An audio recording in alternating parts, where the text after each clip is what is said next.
hadis yang ke-6. Daripada hadrat Abu Hurairah Rasulullah SAW telah bersabda, 3 orang yang tidak ditolak doa-doa mereka: seorang yang berpuasa sehingga dia berbuka, seorang imam, pemerintah yang adil, dan doa seorang yang dizalim.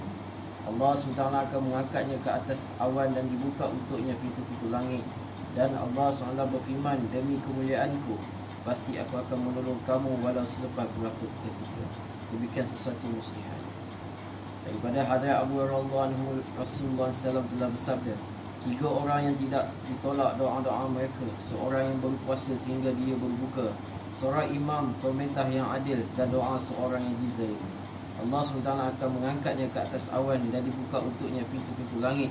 Dan Allah SWT akan berfirman, demi kemuliaanku, pasti aku akan menolong kamu walau selepas berapa ketika demi sesuatu muslihat. Keterangan dalam kitab Nurul Mautud terdapat hadis yang menukilkan daripada hadrat Aisyah radhiyallahu anha bahawa apabila Ramadan tiba, keadaan ketibaan Nabi SAW akan berubah. Baginda akan menambah solahnya sangat merendah diri dalam berdoa dalam keadaan dikuasai oleh perasaan takutkan Allah SWT. Dalam hadis yang lain beliau berkata bahawa sehingga ke akhir Ramadan baginda tidak akan ke tempat tidur. Dinyatakan dalam satu hadis bahawa dalam Ramadan Allah SWT memerintahkan para malaikat menanggung arasy supaya meninggalkan ibadat mereka masing-masing dan mengambilkan doa-doa orang yang berpuasa. Memang dapat diketahui daripada banyak hadis bahawa doa-doa dalam Ramadan diterima secara khusus. Tidak ada apa keraguan lagi dalam menyempurnakan perkara ini, kerana Allah SWT berjanji, dan janji itu diberitakan oleh pula seorang rasul yang benar. Walau bagaimanapun setengah orang mukmin telah berdoa untuk tujuan tertentu, tetapi doa tidak akan tertunai. Dengan sebab itu janganlah pula mereka terfikir bahawa doa tidak dikabulkan. Sebaliknya hendaklah mereka cuba mengambil sebenar penerimaan suatu doa. Rasulullah SAW bersabda, apabila seorang Islam berdoa dengan syarat tidak berdoa untuk memutuskan silaturahim dan tidak juga berdoa untuk sebarang dosa, maka Allah SWT akan diberikan kepada salah satu daripada 3 perkara. Sama ada dia mendapat apa yang telah didoakan, atau sebagai ganti sebagai berdoa itu daripada musibah atau keburukan akan dijauhkan daripadanya, atau di akhirat nanti pahala akan diberikan mengikut kadar doanya. Adalah nyatakan dalam sebuah hadis bahawa pada hari kiamat Allah SWT akan memanggil seorang hamba dan berfirman, wahai hambaku, aku telah merintahkan kamu supaya berdoa dan aku telah berjanji untuk menerima doa itu. Adakah engkau telah berdoa kepadaku? Dia akan berkata, ya, saya telah berdoa. Maka Allah SWT firman, tidak satu doa pun yang engkau telah pohon yang aku tidak tunaikan. Kamu telah minta supaya sekian-sekian kesusahan dijauhkan, maka aku telah sempurnakan permintaan itu di dunia, dan kamu telah minta supaya kamu dilepaskan daripada sesuatu kerisauan, tetapi kamu tidak tahu pun kesan daripada permintaanmu itu. Aku telah tetapkan gantian untuk doa itu dengan sekian-sekian gandaran. Rasulullah SAW bersabda bahawa sehingga satu demi satu doanya akan diperingkatkan dan diberitahu sama ada doa itu disempurnakan di dunia ataupun doa itu digantikan dengan akhirat yang diberi di akhirat. Melihat ganjaran dan pahala yang begitu banyak, si hamba itu akan berkeinginan alangkah baiknya jika tidak ada satu pun daripada doa yang dikabulkan suatu di dunia dulu agar mendapat ganjaran yang begitu banyak di akhirat. Ringkasnya, doa adalah satu perkara yang sangat penting. Kelalaian terhadap doa adalah satu kekurangan dan kerugian yang sangat besar. Dan nyatalah bahawa jika dia belum melihat tanda doa itu diterima, maka janganlah kita merasa hampa. Dalam hadis yang panjang yang akan diterangkan dalam bahagian penutup nanti dapat diketahui juga bahawa Allah SWT memerhatikan kemaslahatan hambanya. Jika pemberian perkara yang diminta itu ada kebaikan untuknya, maka akan diberikan. Jika tidak, maka tidak akan diberikan. Itu pun satu ihsan Allah SWT yang besar kepada kita. Kadang-kadang kerana kurang penelitian, kita akan minta suatu perkara yang tidak sesuai untuk kita. Di samping itu, ada satu perkara yang mustahak dan penting untuk diambil kira.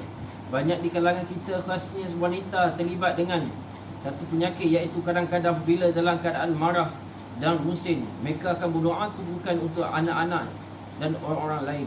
Adalah diingat bahawa di sisi Allah SWT, setengah waktu merupakan masa yang khusus bagi penerimaan doa. Oleh itu, apa-apa sahaja diminta pada mereka akan dikabulkan. Si jahil itu pada mulanya telah menyumpah anaknya sendiri, dan apabila anaknya mati atau terkena apa-apa musibah, dia kerana di sini menangis dan tidak pun Dia terfikir bahawa musibah itu adalah perkara yang telah diminta sendiri dalam doanya. Nabi SAW bersabda, janganlah berdoa keburukan untuk dirimu sendiri, anak-anakmu serta harta dan hamba-mu. Jangan pula nanti doa itu diminta ketika waktu khusus penerimaan doa Allah SWT. Perhatian yang lebih besar itu diberikan khusus kepada Ramadan untuk mengelak diri daripada berdoa keburukan pada bulan ini. Kerana pada sepanjang bulan ini banyak sekali terdapat masa khusus penerimaan doa Allah SWT. Ada Umar radhiyallahu anhu rekam Nabi SAW bahawa dalam bulan Ramadan, sesiapa yang mengingati Allah akan diampunkan dosanya, dan siapa yang meminta sesuatu daripada Allah sebenarnya akan dihampakan. Satu hadis seperti dalam kitab Tarikh yang diriwayatkan oleh Hadad Ibnu Mas'ud radhiyallahu anhu bahawa pada setiap malam Ramadan seorang penyeru akan menyeru, wahai mereka yang mencari kebaikan, berilah perhatian dan majulah terus. Wahai mereka yang mencari keburukan, cukuplah dan insaflah. Selepas itu malaikat tersebut akan berkata, adakah siapa yang inginkan keampunan supaya jika dia diampunkan? Adakah siapa yang ingin bertaubat supaya taubat diterima? Adakah siapa yang ingin memohon supaya permohonan diperkenankan? Telah diriwayatkan bahawa terdapat satu lagi perkara yang sangat penting yang perlu diberi perhatian, iaitu terdapat berapa syarat untuk penerimaan doa seorang. Sekiranya syarat-syarat itu tidak disempurnakan, maka kebiasaan doa akan ditolak. Antara ialah makanan yang haram. Dengan sebab doa akan ditolak, Nabi SAW bersabda, banyak sekali orang yang berada dalam kesusahan menadah tangan ke langit memohon doa berkata, Ya Allah, Ya Allah. Tetapi makanannya haram, minumannya haram, dan pakaian juga haram. Dalam keadaan itu bagaimana mungkin doa diterima? Ahli sejarah menuliskan bahawa di bandar Kufah terdapat satu kumpulan orang yang doa mereka mustajab. Sekiranya mana-mana gubernur yang dilantik merintah supaya secara zalim, mereka berdoa keburukan ke atas dia bermusnah. Bila hajat yang zalim telah berkuasa ke atas mereka, maka dia telah mengadakan satu jamuan, dan kumpulan tersebut telah dijemput secara khusus. Bila mereka telah selesai, hajat telah berkata, sekarang setelah selamat daripada doa keburukan mereka, kerana makanan yang haram telah masuk ke dalam perut mereka. Sementara itu, renungkan rezeki yang halal pada zaman ini. Pada setiap waktu, riba pun diusahakan supaya menjadi halal. Para pegawai menganggap rasuah dan para peniaga pula menganggap penipuan itulah perkara yang baik. InsyaAllah. InsyaAllah. Bismillahirrahmanirrahim.